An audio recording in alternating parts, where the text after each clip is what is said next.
Come join, I should have said. Come join.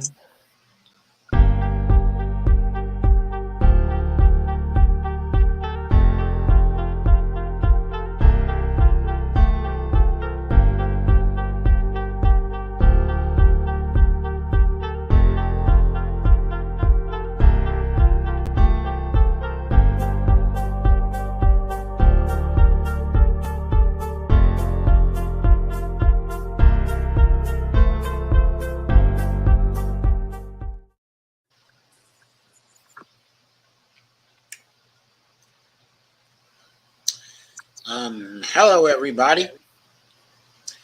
This is Empowering Democracy. I'm your host, Joe Firestone.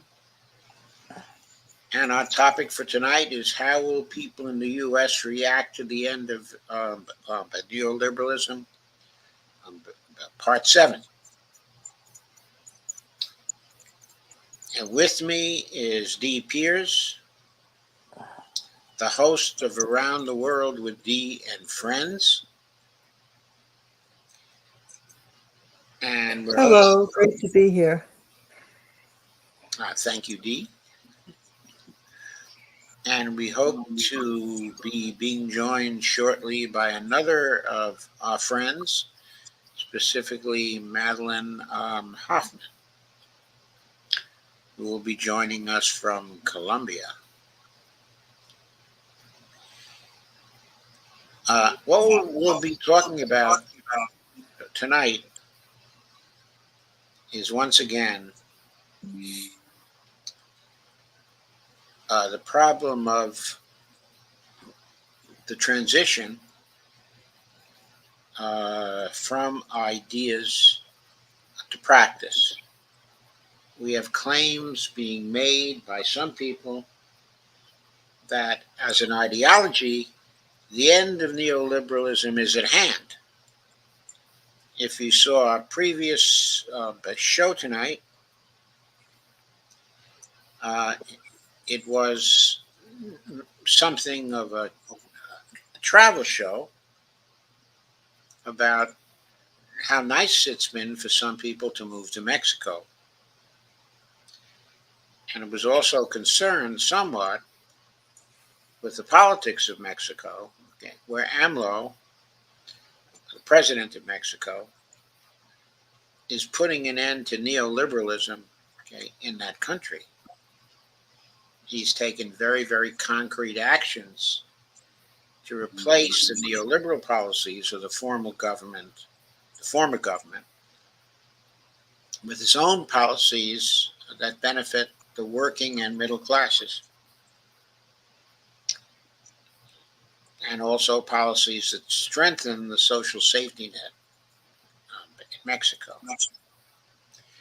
Now, here it's reported that people have stopped expressing neoliberal ideas in many instances, and that people agree that the end of neoliberalism as an ideology is at hand. But what we're seeing happen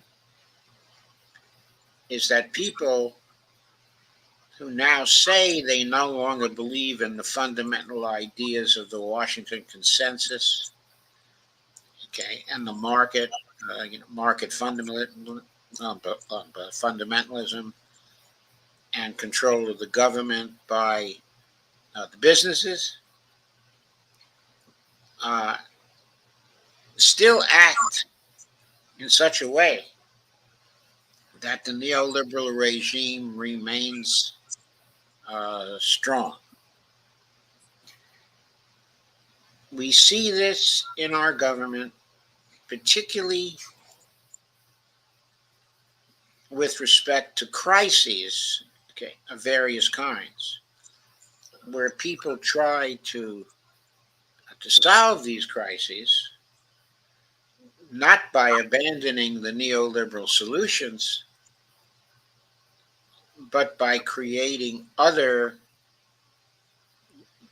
supposed solutions that are more comfortable, that combine certain elements of neoliberalism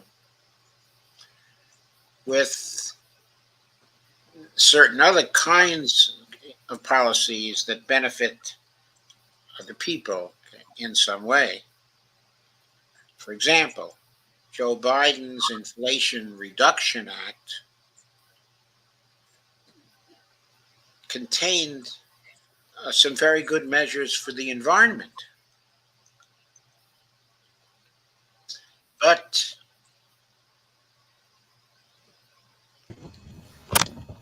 hi, Madelyn. Hello, Hello, Madeline. hello, Joe. Hello, Dee. How are you both? We are Doing great. Good. but thank you very much for joining us. It's my pleasure. Um, I had a very full and busy day, and I am only too happy to relax and unwind. Okay. I hope this is relaxing, and unwinding. I'm just kind of joking about that, Okay. but, but it uses another part of my brain. So I'm, Okay. What we're talking about now is the difficulty of transition mm-hmm. uh, from loosening or losing to some degree the old ideas, specifically neoliberal ideas, Yes, and putting one's changed ideas into practice. In yes. particular, inside of the US government, we are seeing people who have been attending conferences on the end, okay, of neoliberalism, Mm-hmm. who still act in politics as though they are neoliberals. They still Yes. cling to the old policies, practices, can't seem to bring themselves to really fully embrace newer policies that don't involve any neoliberalism at all. And the first thing I did here was to refer to the example of Biden's Inflation Reduction Act, Mm. which had some good measures for the climate and was certainly a departure from previous acts.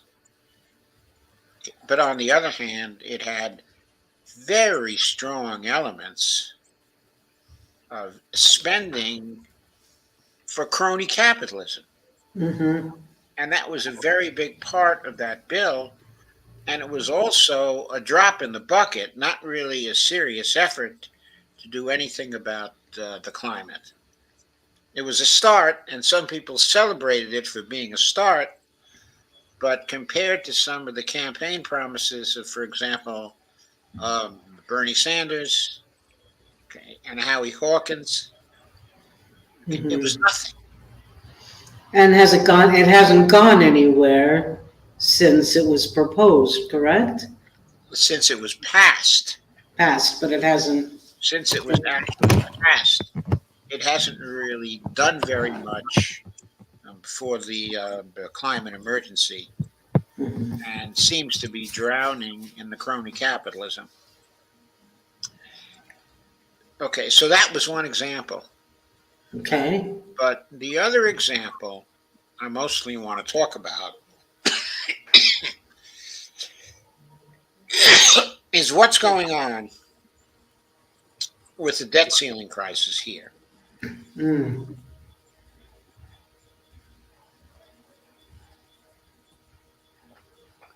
The Biden administration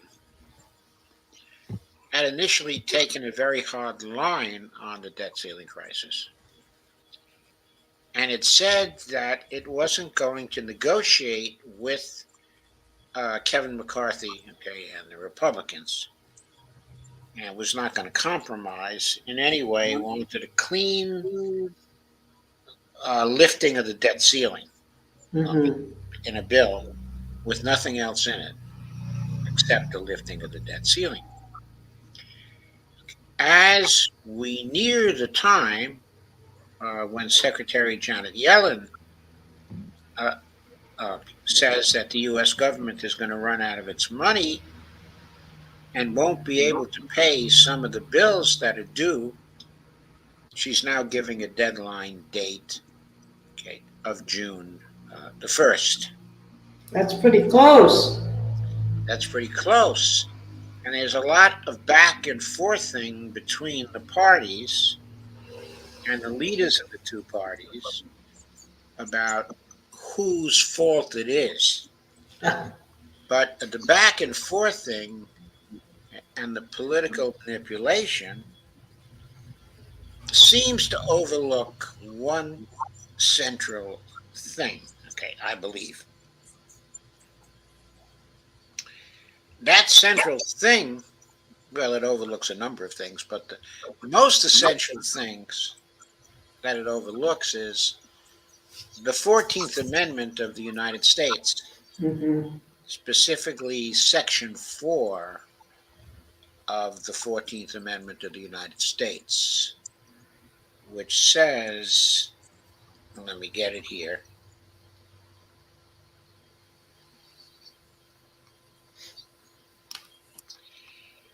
Somehow I scrolled up on this and did not mean to. Of course, the 14th Amendment is perhaps the most fascinating of all the amendments to the Constitution because it's constantly litigated. Yes. For various things that are said in Yes. the amendment. As a political scientist like yourself, Madelyn, surely knows. But Section 4 is about the validity of the public debt. It says the validity of the public debt of the United States authorized by law, including debts incurred for payment of pensions and bounties for services in suppressing insurrection or rebellion, shall not be questioned. So, here we have a situation where the Republican Party, in refusing to raise the debt ceiling, is certainly questioning the ability of the United States to pay its debts on time as those debts fall due, because the debt ceiling, that law, it is said, will not allow the United States to raise money through the sale of debt instruments to stop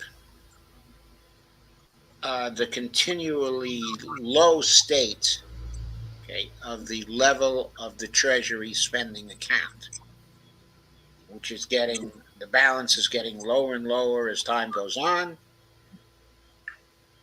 Normally, we would be replenishing the Treasury spending account with new money created by the Federal Reserve in response to bond sales. But of course, the debt limit prohibits any further bond sales when the principal of outstanding debt hits the debt ceiling, which according to Yellen is June 1st. Okay, so the Republicans then are calling into question the debt by refusing to raise the debt ceiling. And they're violating their oath of office because they taken oath of office to protect and defend the Constitution against all enemies, domestic and foreign. And here they are questioning the debt of the United States and basically threatening default if the Democrats don't make certain concessions in social spending. Yeah, it always comes down to that. It The always cuts comes of, down to that. They don't like it when money goes to working people, to poor people, even to middle class people, but they're always there to get really good benefits for the very rich and for the corporations. We all know that's okay what politics is about. But we hardly ever talk about what the Republican Congress people, what they owe to the United States as a result of the oaths they have taken, the oaths, okay, of office. But it turns out they are not the only ones that are violating, okay, their oaths of office. that's what I was just going to say or ask. Okay. And why they are not the only ones is because even if the Republicans refuse to raise the debt ceiling, there are powers Yes. that inhere in the executive branch, and specifically in the presidency and the Secretary of the Treasury, which would allow the President and the Secretary of Treasury to get around the debt ceiling law. But the President and the Secretary are refusing to take those actions in spite of the fact that they also have taken, okay, an oath of office to preserve, protect, and defend the Constitution of the United States, including the 14th Amendment, Section 4. Of course, they don't say that specifically, but Section 4 of the 14th Amendment is part of the Constitution, and they've got to protect the whole Constitution. So the President and the Secretary of the Treasury are also violating, okay, their oaths of office. Okay, so I want to emphasize that. Now, why? What are the powers that they can take advantage of to stop the progress towards a default? They are the following. First, they have the power to issue perpetual bonds, also known as consols. The reason why is because the debt limit or debt ceiling law only applies to debt instruments of the United States that require the payback of the principal of those debts. But perpetual bonds or consols, while they produce perpetually forever a fixed rate of interest, do not require the payback of the principal. Mm. So the executive branch could use the issuance of consoles to continue spending the congressional appropriations that it is mandated to spend. So, since the possibility of issuing consoles exists, that's one possible thing which the executive branch could do to avoid a default. There is, however, even a better option. In 1996, there was a coin law passed by the Congress. Section K of that law gives to the Secretary of the Treasury the authority to issue 1 ounce platinum coins And with respect to those coins, the Treasury Secretary has full discretion to specify the face value of those coins. There is no limit on what the face value of those coins but could be. It's up to the Secretary. Of course, if the Secretary can do it, has the power to do it, the President can order the Secretary to do it. So indirectly, Biden has that power too. Also, both Biden and Janet Yellen, the Secretary of the Treasury, have been recognizing recently, especially Janet Yellen, that that's one of the options that she has. Mm-hmm. But she's also said she doesn't like that action and she doesn't want to do it, leaving the implication that she will not do it and that she will risk the full faith and credit, okay, of the United States government by continuing to spar with the Republicans rather than taking that particular option. Now, it's worth mentioning what that option allows. When we say that the face value is discretionary, we mean, of course, that that face value can be very, very large.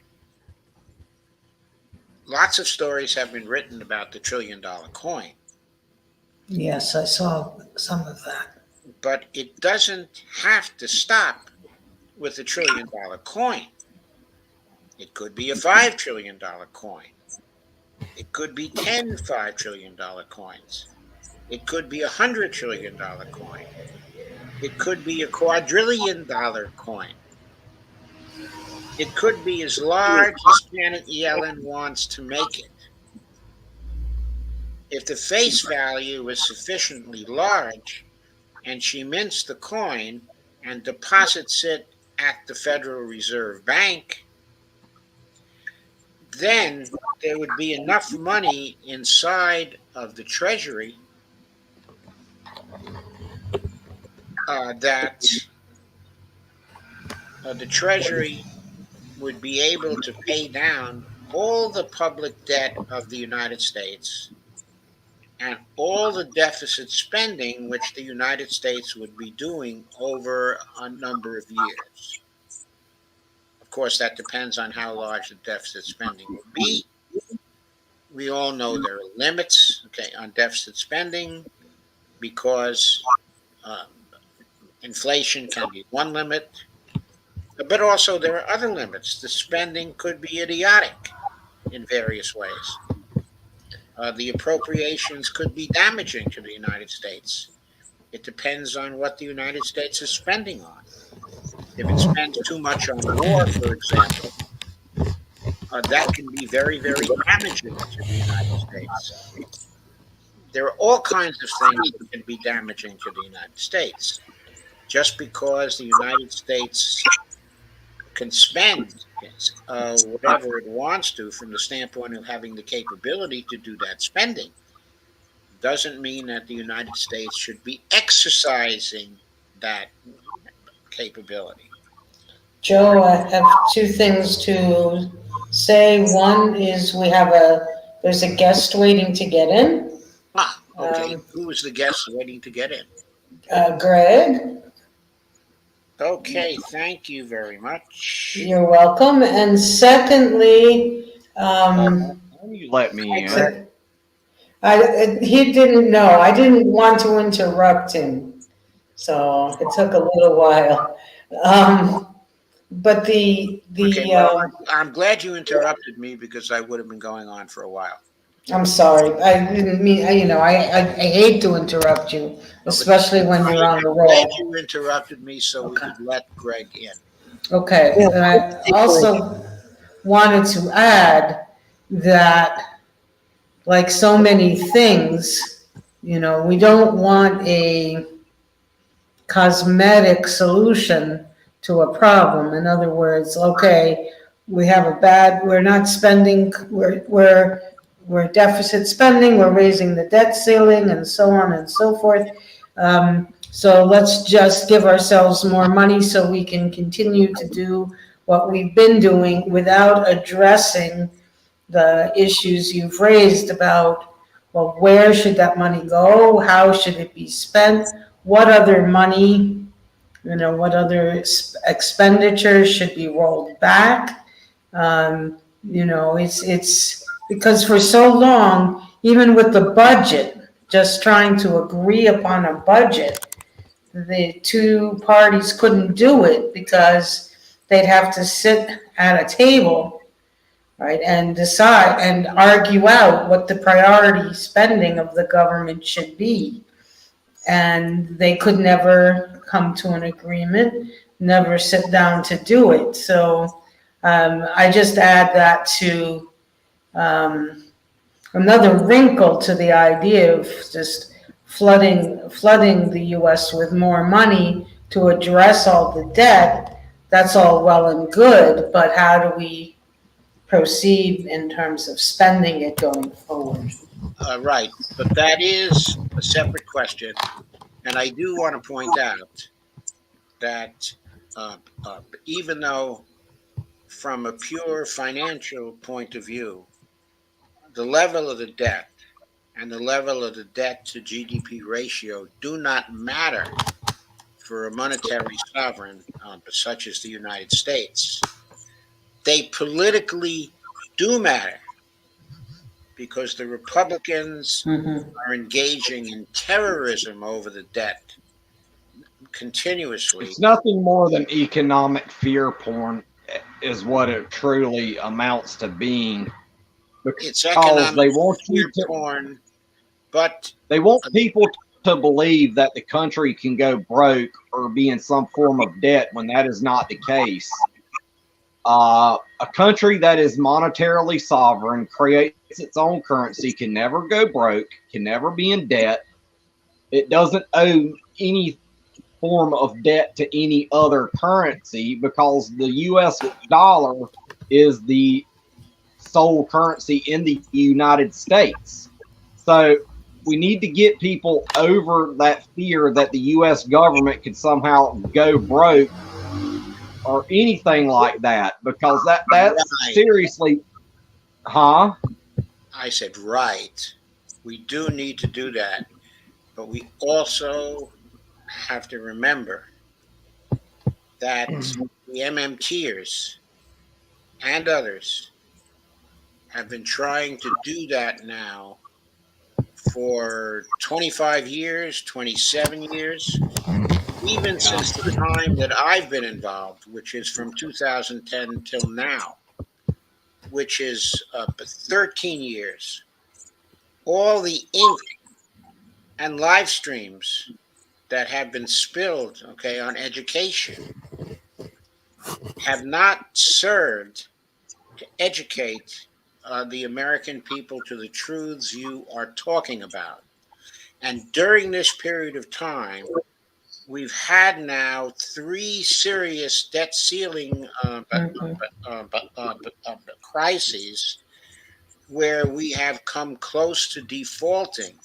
And in the first 2 debt ceiling crises in 2011 and 2013, the compromises that were made by the Obama administration were very damaging to the economy and very damaging to the recovery. We're facing a similar situation now. And if we don't want to have further suffering visited on people, we have to solve the practical problem of making terrorism over the debt impossible any longer. That's what $100 trillion coin would do. It's the kryptonite to ending that fear porn. Like, we could fund Medicare for all, the Green New Deal, eliminate the student loan debt crisis, and so forth, with the multi-trillion dollar coins. maybe, And, like you said, and 5 trillion. I'm not for 5 trillion. I'm for 100 trillion. I'm for a couple of $100 trillion coins. All right, and I'm for that too. I'm for a quadrillion dollar coin. Okay, I Oh, really yeah. don't care ultimately about the size, but what I want it to be is large enough so we can address our current problems that have to be solved, and so that it can pay off the debt. So the Republican and the Petersonian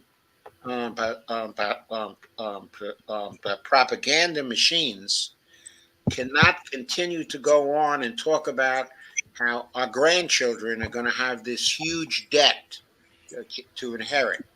And they won't be able to have any more ads saying um, every American owes $90,000 to pay off the national debt.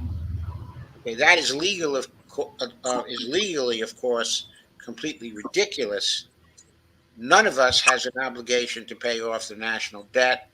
It's the United States that has the obligation to pay the national debt. And financially, it doesn't have to pay it down. It can circulate it and circulate it and circulate it. But it can't get rid of the propaganda that way. If we want to get rid of the propaganda, we have to pay down the debt and we have to get rid of it. We have to pay the debt as it falls due over 30 years.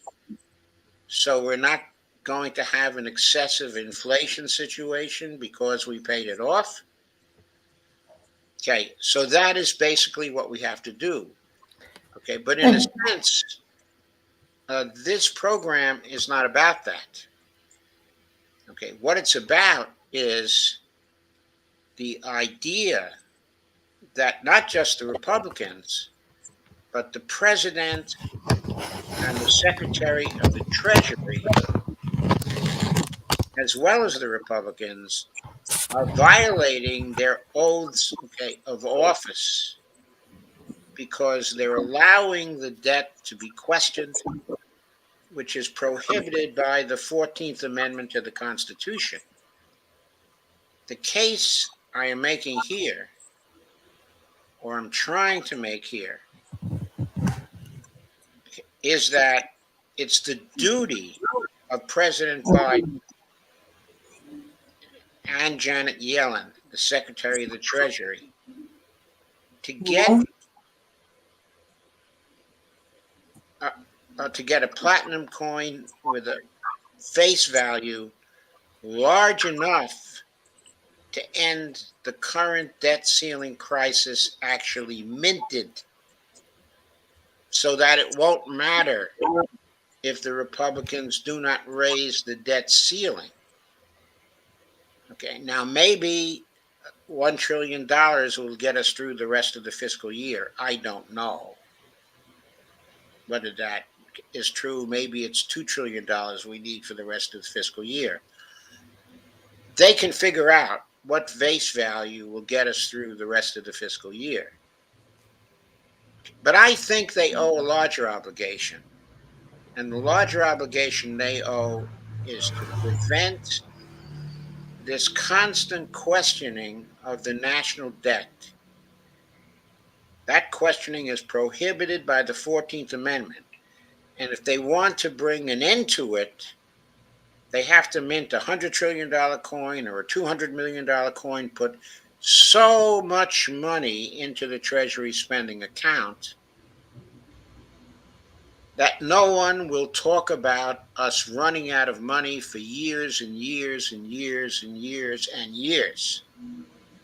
Here I have to note, it's very important, okay, to note that the money that is in the Treasury spending account can only be spent with the appropriations by Congress. In other words, you can have $100 trillion in it. What you'll be able to spend, what the executive will be able to spend, is what Congress has appropriated for spending and also it will be able to pay the debt down, because the debt is a result, okay, of previous is the result of previous appropriations. So roughly, what the president can spend from now until the end of the fiscal year is probably going to be half the size of the debt, because the debt should only be paid off as it falls due. If it's paid off faster than that, it could be an inflationary process. So to avoid inflation, you pay it off only as it falls due. So let's say in the months from now until the end of the fiscal year, there might be, let's say, half the debt that would be paid off in that time, still leaving roughly $18 trillion worth of debt still left at the end of that particular period. And let's say in further budgetary appropriations, there might be $3 trillion still left. I don't know what those figures are exactly. So that would be something like, altogether, the federal government spending over the last 4 or 5 months of the fiscal year, something like, let's say $15 trillion plus another $4 trillion, altogether maybe $19 trillion. That would be still left, okay, to spend. So the federal government would spend that. The other $81 trillion that would still be left from a $100 trillion platinum coin would sit in the Treasury spending account, awaiting future appropriations by Congress. But the central point I'm trying to make here is that I think it is the obligation of the President and the Secretary of the Treasury to get that coin done by May 20th. It is now May 11th. They have taken far too long to address this crisis with the powers they have. They have an obligation to use those to stop the questioning of the debt. Okay, that's my thesis. I open it up for discussion. I have a question first.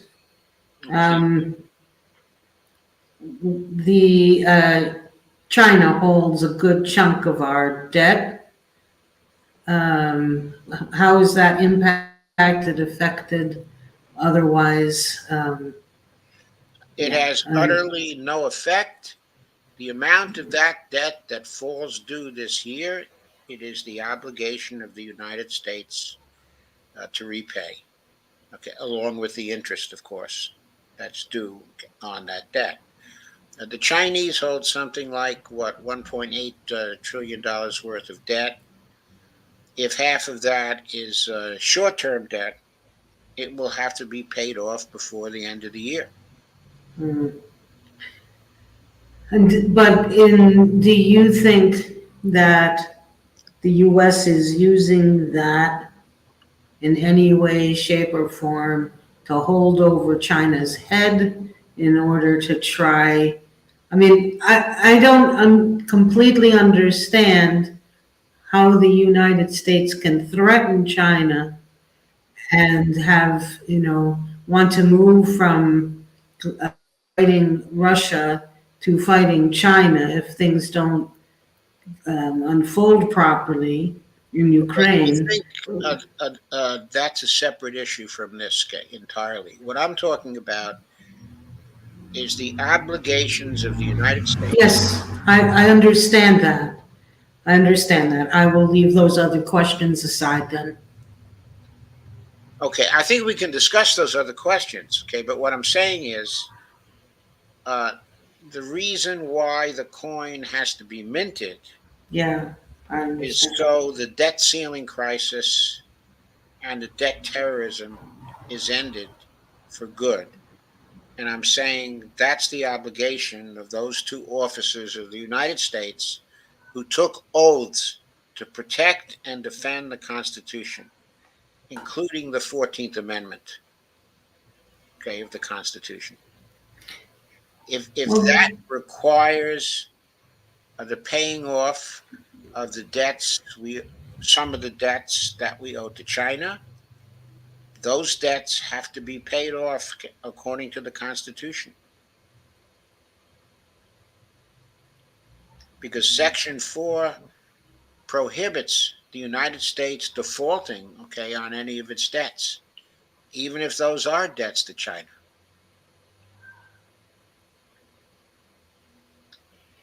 What if I always was told, even by like Fadl Kaboub, that we don't owe anything to China except the bank statement.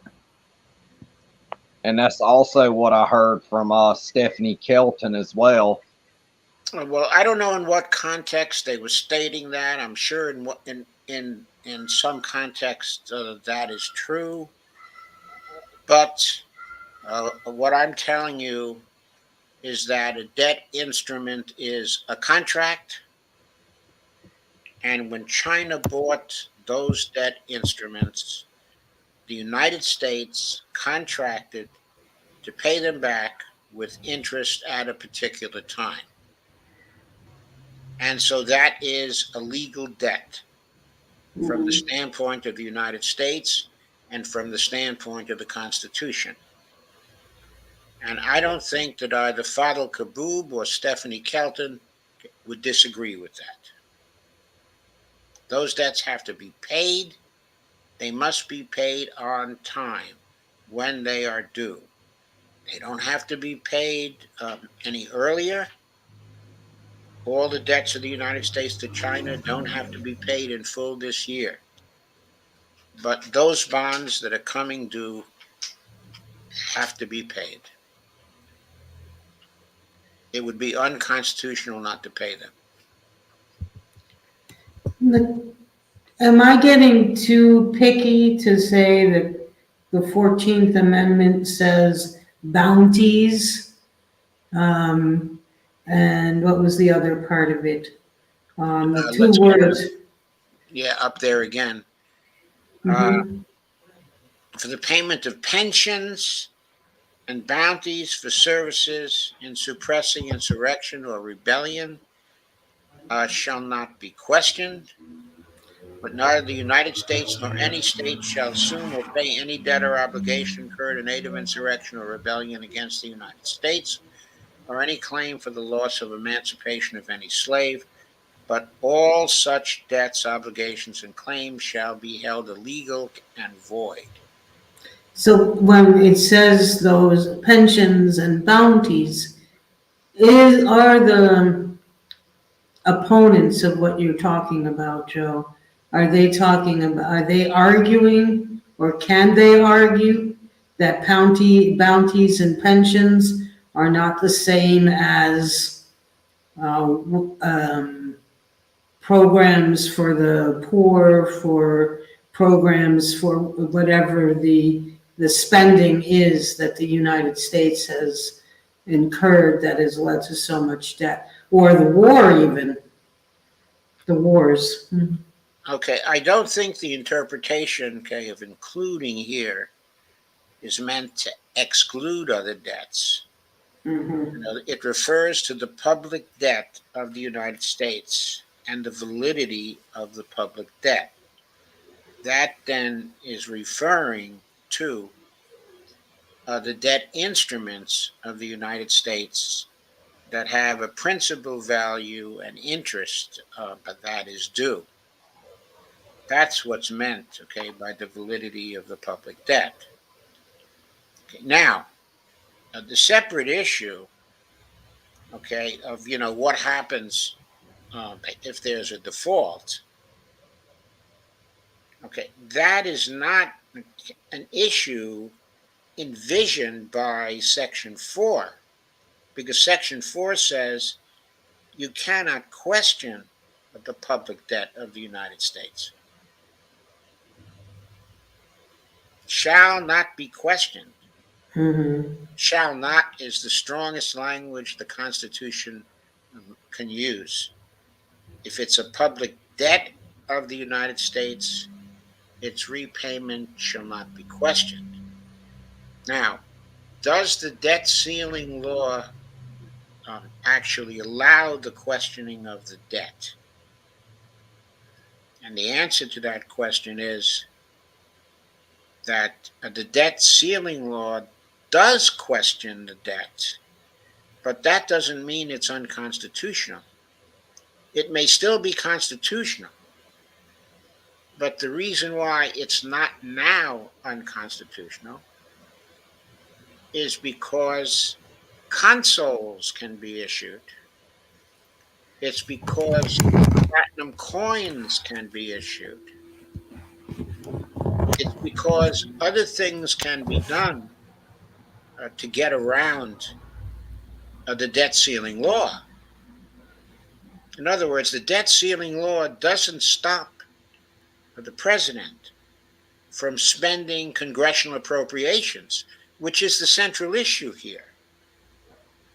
It doesn't stop the president from spending on the social safety net, or from spending on the military, or from spending on anything else that has been appropriated, as long as the president and the Secretary of Treasury are willing to use options such as issuing consoles and such as issuing platinum coins.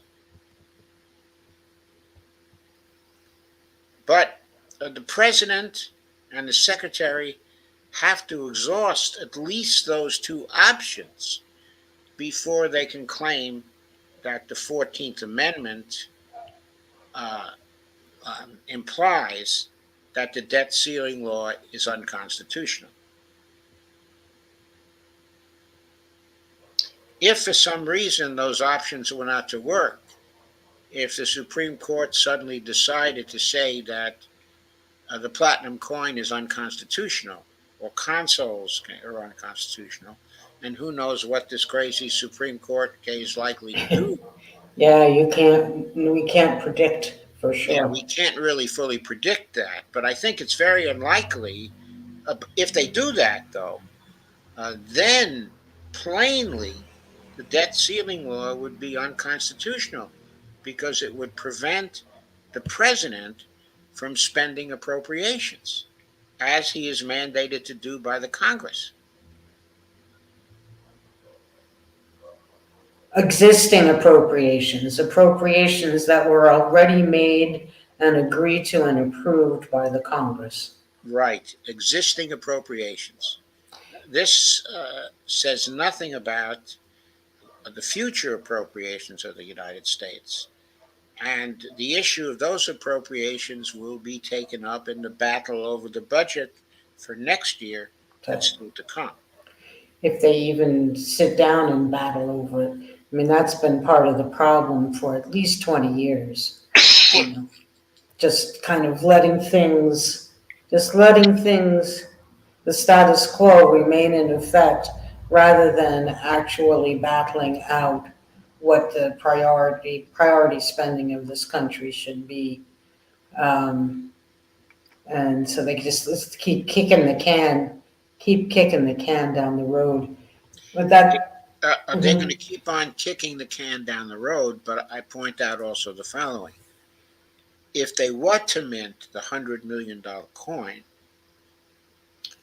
with all that money sitting in the Treasury spending account, then the usual excuses that the government of the United States is too poor to be able to afford this or that, or to be to handle the climate crisis, would not go over very well, because everybody would know that the debt is getting gradually paid down, okay, and also that there is something like $80 trillion sitting in the Treasury spending account. So they wouldn't be able to plead poverty anymore. They just would have to admit that they refuse to do certain things because they're just plain old mean. Of course, they would never say that. But, no, but I mean, certainly we can see, but would it then trigger a spending spree, the likes of which we've never seen? And would that be positive or negative? We have a spending spree that we have to take on. Now, I want to emphasize, not for Medicare for all, because Medicare for all is going to cost between 1/3 less than we spend now on our system and 1/2 less.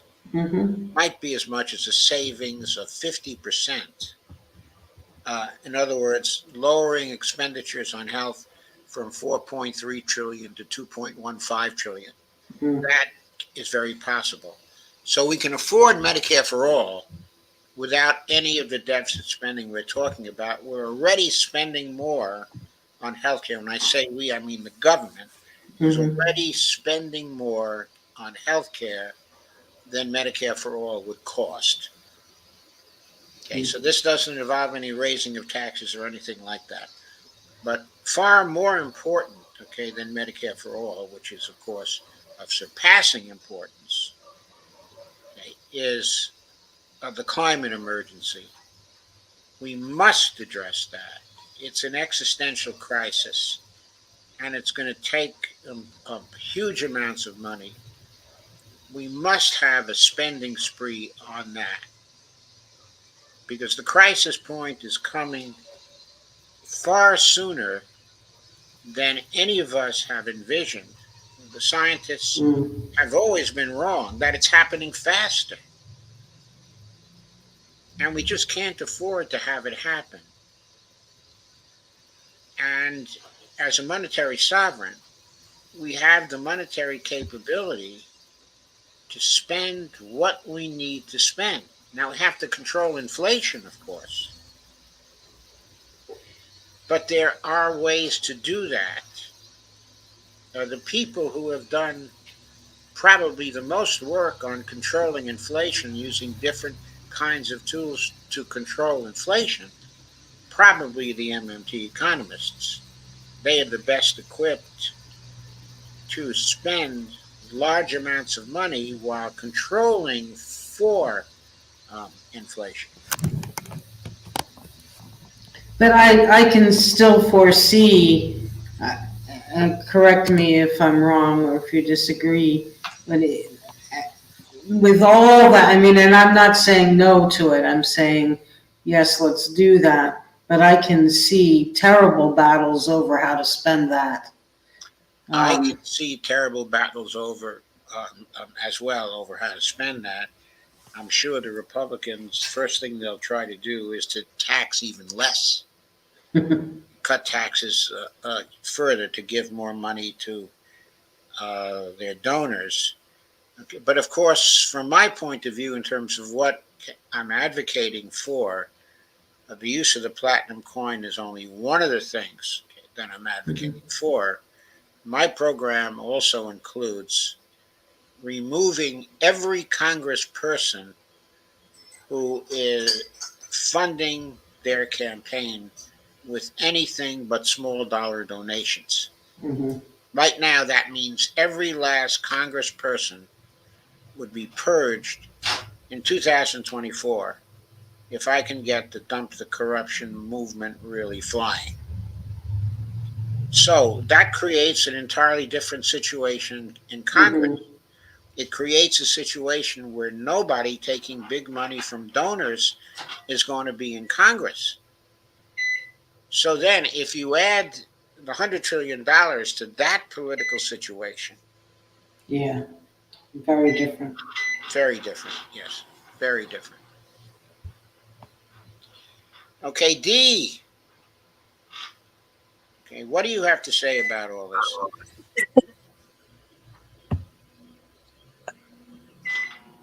Like I said, they need to mint the coin. You know that. And there's got to be pressure put on Yellen to do that. And they got to stop the buffoonery of telling people all these horror stories and all this propaganda.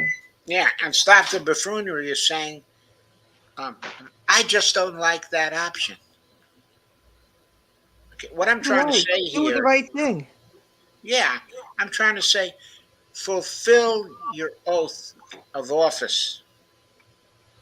Take an option that works to end the debt ceiling crisis. There are only really a few such options, and the best one is the platinum coin. It's clearly the best one. It is. Okay, so I want to get people saying over the next few days to the president, okay, and to Janet Yellen, fulfill your oath of office. You have as much responsibility to stop the default on the debt as the Republicans have.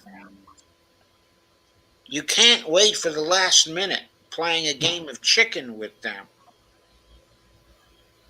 You've sworn your oath.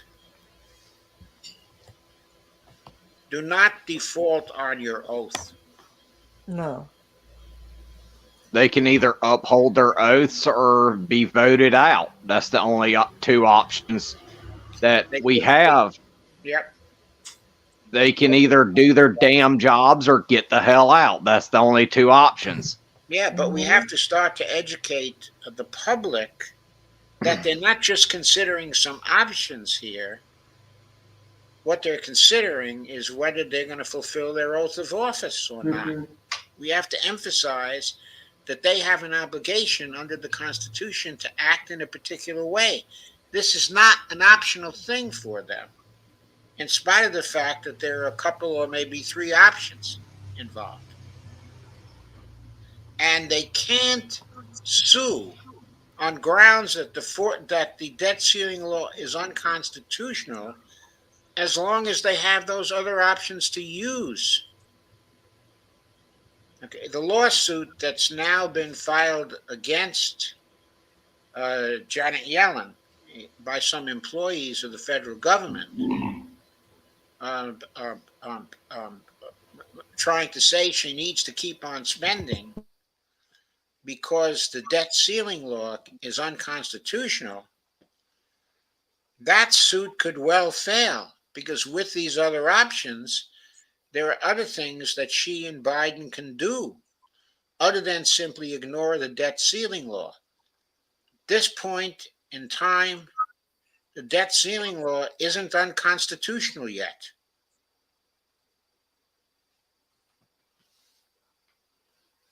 I don't think many people realize that. And that whole issue of selling the debt and the bond issue, that can all be changed around. That would all be changed around by minting the $100 trillion coin. Yes, the United States at that point wouldn't have to issue any more debt instruments for years to come. Now, it might want to issue debt instruments for policy purposes. For example, there's a historical case in Australia, okay, in the early 1980s where the Australians had paid down the public debt.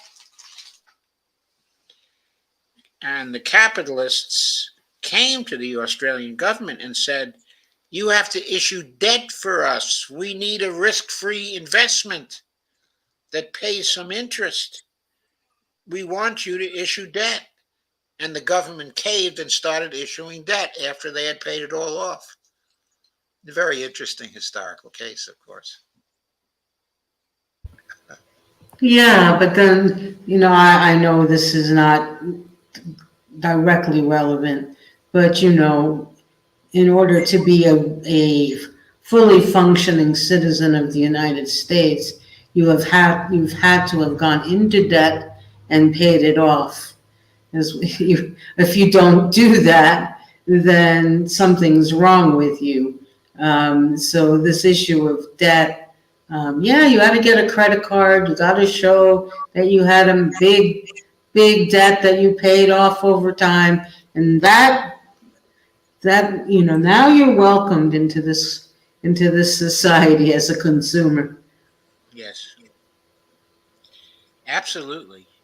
Mm. To get a good credit rating, you have to have had debt. Okay, and you have to be paying off that debt Mhm. as it falls due. It isn't necessary to pay off the debt. In fact, they like you even better if you continue to have debt and Mhm. you pay it off when it's due. Those are the people who have the best credit ratings. Yeah, I mean, I remember not being able to rent a car because I didn't have a credit card because I had no history of having paid off a debt, going into debt, and then paying it off. Yes. Neither kind of, I've forgotten that because I ranted and raved about that at the time. Oh, I'm What do sure you? you. I'm sure you were upset about that. You've got a lot of questions in the chat too. Okay, let's look at the comments and take the questions Yeah, here's as one. they fall due. Mhm. Okay, Robert Copeland has to leave at 7 p.m. California time. Well, we're coming up on that. I guess I didn't realize that, Robert. Okay. So they can mint the $100 trillion platinum coin. Yeah, they can mint a $250 platinum coin. The amount is arbitrary. It's within control of the Secretary of the Treasury. The important point is that it should be large enough to stop the debt terrorism politics of the Republicans. So they never talk about, the debt again, because everybody can see it's being paid off in very large chunks each year. About 50% of the debt is short-term debt. In other words, 1 year or less, okay, of the government. That's 50% of the 33 trillion. So think how much that is. In the first year, the federal government is going to lower the debt from 33 trillion to 16 trillion. If it does that, then the Republicans will never raise the debt question again. They'll never talk about our grandchildren having to pay off big debts. Doc, what did you think of Trump's remarks on the debt ceiling? Uh, well, I don't think his remarks really addressed the obligation of the president and the secretary of the treasury to use the platinum coin. So I don't think his remarks really helped the situation. He was far more helpful when he was running for president the first time, and he indicated that he knew that the federal government can print its own money, so it can take care of all the debts. He knew that, and the Republicans talked to him, and they talked him out of it. It turns out what he was saying was true. Yeah, they were too scared They of were the too, truth actually getting out there. yeah, they were too scared the truth was going to get out there. That's right. So Robert says, Trump. uh, if they mint this $100 trillion coin of the United States won't default on its debt for decades. Right, exactly.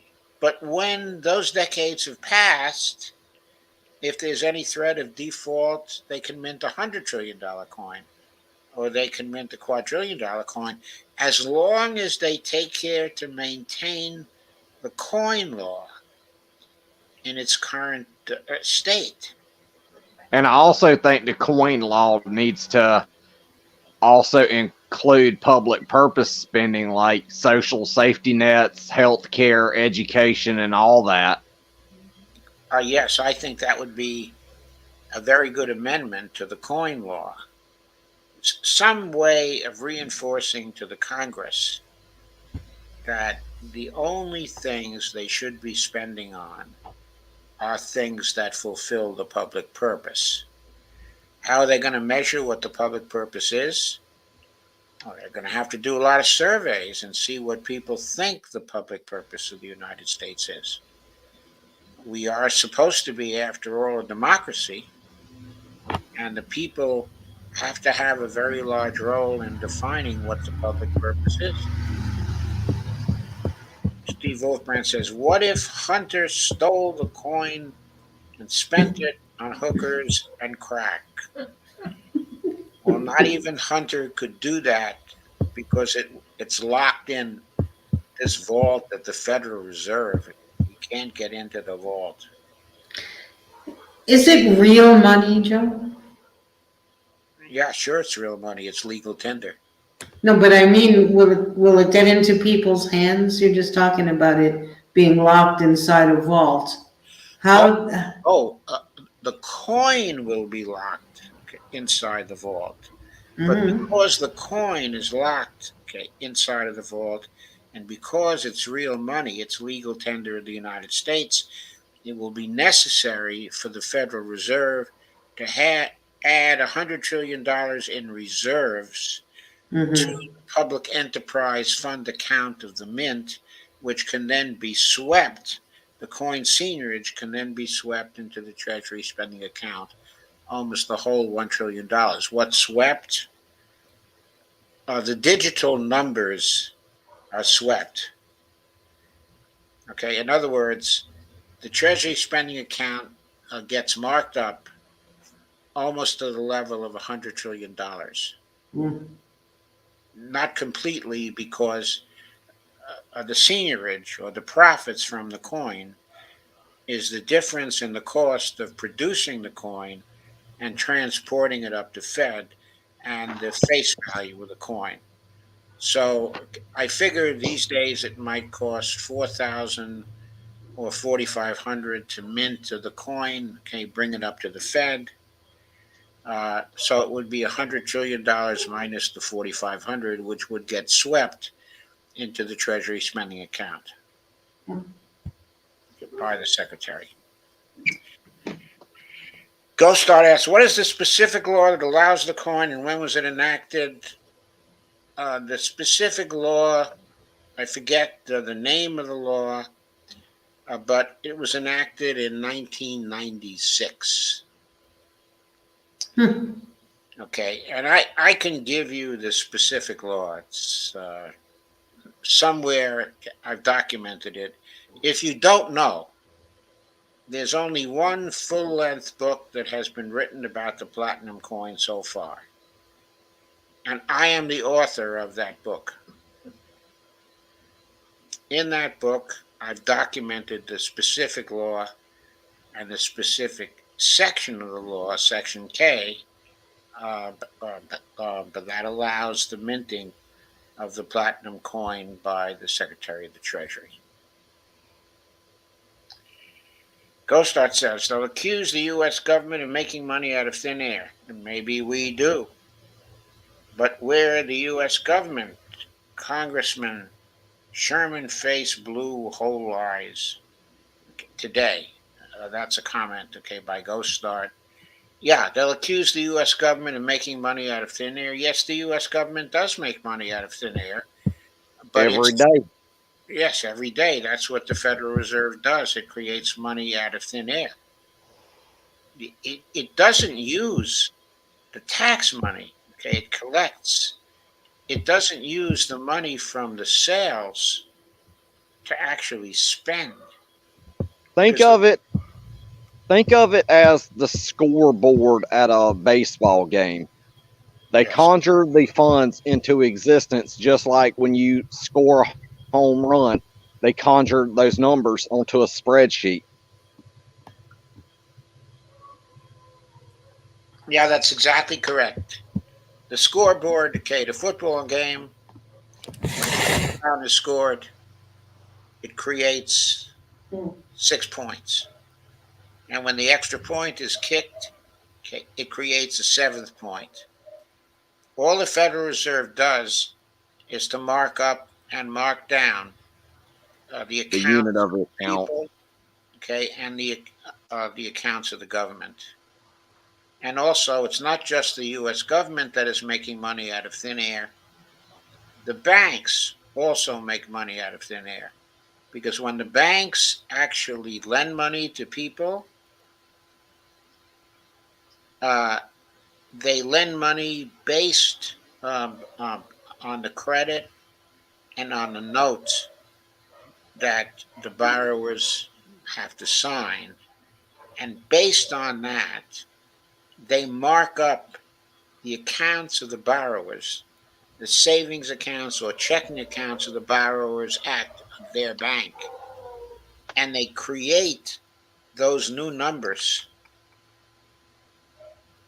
And that is bank money. They create bank money out of thin air. And the US government creates the money of the United States out of thin air. The bank money isn't actually the money of the United States. It's sort of a proxy for that money, which is backed by the US money that is created by the Federal Reserve. And by the way, most of the money is not in the form of cash. I think something like 3% of the money out there is cash. The other 90% is bank reserves. It's these markups that are created by the banks and that are created by the federal government. Lana says, Dr. Joe, please send me a link to your book on fixing the debt to Twitter. I will do that. I'll be happy to do that, Lana. Steve Wolfman said, there's one thing. I originally wrote the book in 2013. I did a second edition at the beginning of 2014. The second edition is expanded with a substantial appendix covering different options that might be used to get around debt ceiling crises. So the link you'll be getting is the link to the 2014 book. Huh? On Amazon. Yes, on Amazon. It's an Amazon Kindle book. Steve Wolfridge, I think most Americans already realize that money is created by moving the decimal point on a computer. I hope they do. I hope they realize that. And then he says, minting the coin isn't that much of a jump from there. No, it's not. It's not at all. Okay? Because what the coin is, it's really an order to the Federal Reserve from the Secretary of the Treasury to create the face value of the coin in the form of reserves in the Mint's Public Enterprise Fund account. Okay, I know it's not in the form of an order, but it's just as if the president had the power to order the Federal Reserve to create the reserves in the Public Enterprise Fund account, okay, of the Mint, where the Treasury can then sweep it into the Treasury spending account. So Steve Wolfbrand says, I don't do debt, I pay cash. Steve, I know you're really old-fashioned, okay, in that way. So Gregory's coming in again, okay. Whoop. Okay, so Lana says, Fed debt is not our personal debt. A lot of people still think it is, right?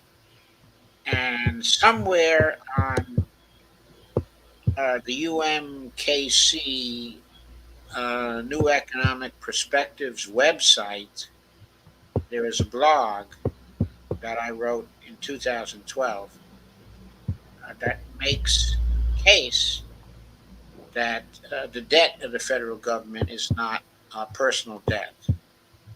Okay, to put it in terms, about 11 years later, okay, I wrote that article when the debt was roughly equal to $60,000 for each person, each man, woman, and child, okay, in the United States. Now that debt is up to $90,000 or $95,000. I really haven't been tracking it that closely, for every man, woman, and child, okay, in the United States. But yes, I made the case in that article that we don't owe any of that debt. Our grandchildren won't owe any of that debt. The only way we would owe that debt is if we allow the Republicans to tax us for it. But if we reject their ideas that it has to be paid back through taxation, then we won't owe that debt. Don't allow the Republicans to put a debt on your back. That's the lesson. What? Can Congress request the coin? Yes, Congress can request it, but there's no reason for Congress to do so because it's already given the executive branch the power to mint it because it passed a law to that effect. Okay, what the president has to do is to defend that privilege as hard as the presidency can defend anything, because that is a privilege that just empowers the president of the United States politically if he would only use it.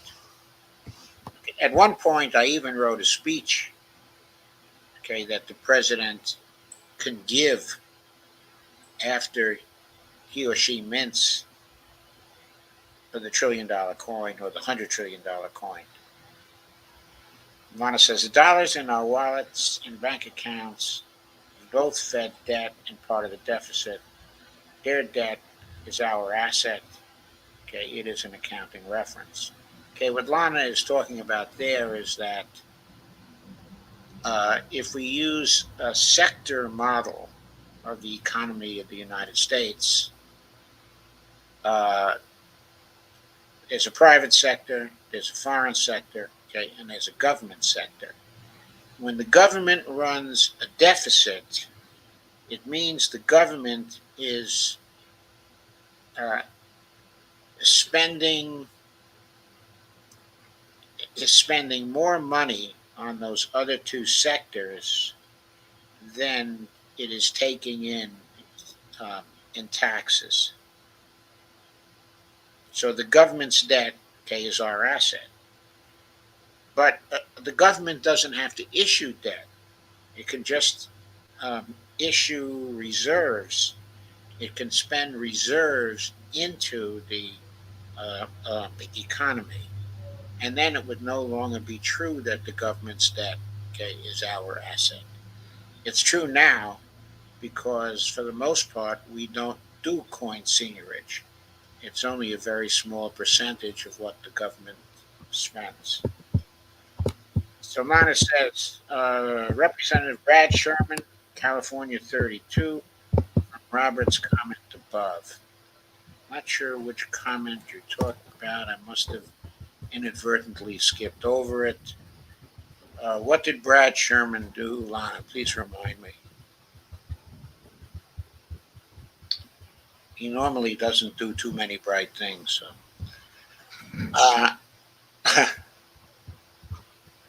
Lana says, haha, Steve. Steve made a joke. And Ghostart said, I think Maddie's AI is glitching. Okay, and then he leaves a symbol, which is translated in words to face green smiling. That's a comment.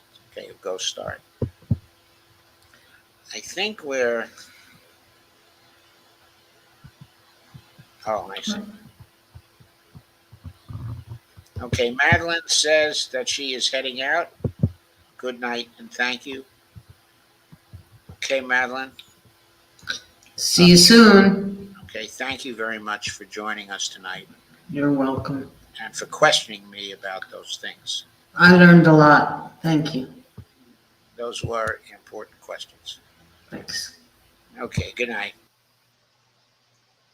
And Dee, did you have any last minute important questions or statements that you wanted to add? I just thought, you did a great show. It really Madeline brought up some good questions and really explained a lot. So I thought it was a good show.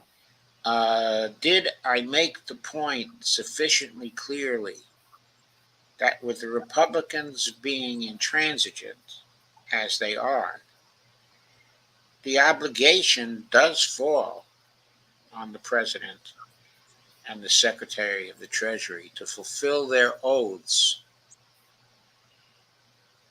by embracing some option which allows them to keep on spending the appropriations that Congress passed. You've explained it, and they're so controlled by corporate interest that to do what's best for the country and what they can do, they don't do. They're blindsided. I don't think they really understand the power they have.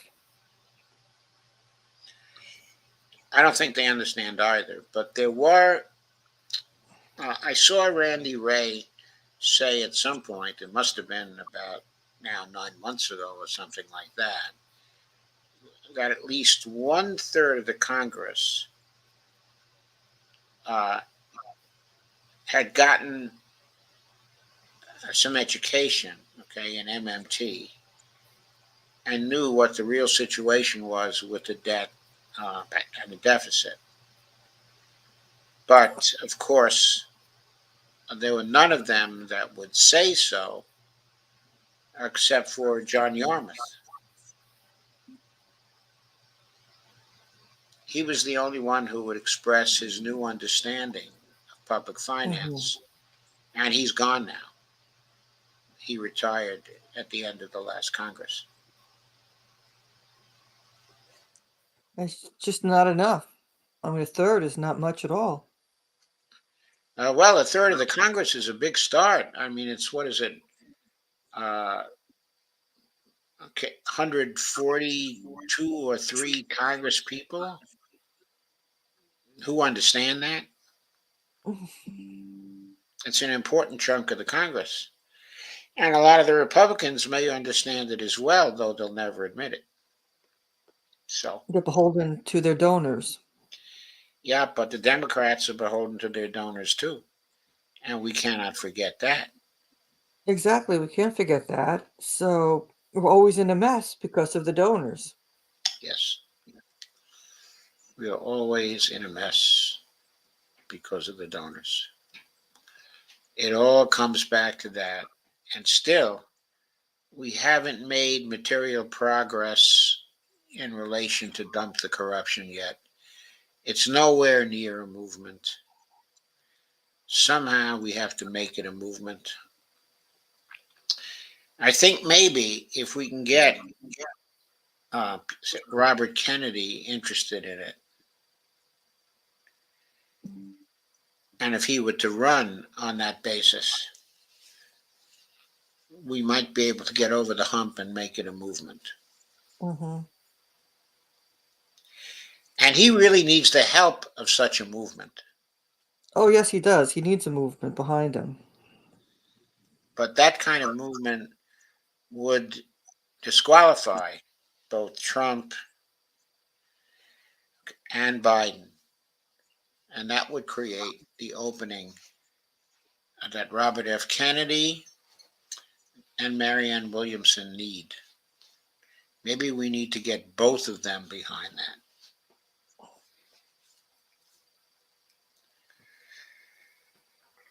Anyway, so that's where I sit. Okay, at present, I've covered all the comments. I think I'm ready to say goodnight. Same here. And thank you all for coming. And we will see you tomorrow. I'll be back with the Dump the Corruption show. I'm sure Dee will be back with a lot of interesting articles to go through. Yes, I will. And so we're going to have really good shows tomorrow night. And remember that Around the World with Dee and Friends is on, okay, at 8 p.m. and I'll be on at 9 p.m. tomorrow, okay, as well. And by the way, for anybody who's been listening to some of the shows where I've mentioned something about the scans that I'm getting, the 2 scans are now completed. I have the results, and they were great. Oh, good. Great. So I don't think I'll have to make any radical changes in my lifestyle, which I like, anytime soon. And I think I'll be around for at least a few more years, That's good news. and maybe more. Yeah. Like Bonnie said, 125, right? 125. Yeah, that's our goal. Yeah, And Steve says, here. Doc, after being burned by Bernie twice, people are reluctant to send their $27 anymore. Yeah, but I don't think it's required that they send $27. If they're sending money to Congress people, it may only be required to send $5 or $10 or something like that. Steve says, congratulations. Thank you, Steve. And Lana says, you will be a square, you mean, but not around. Yeah, I guess so. Steve says good night to everybody. And so do I. Yes, good night. And good night, Dee. Thanks for being here. Yes, thank you. And buy Joe a coffee if somebody can. Oh, yeah, please do buy me a coffee or contribute to my Patreon account. We all got to live. Okay, I got to live too. And Social Security isn't enough. So please help. Thank you. And good night. I don't want to have to do a GoFundMe one of these days. Good night.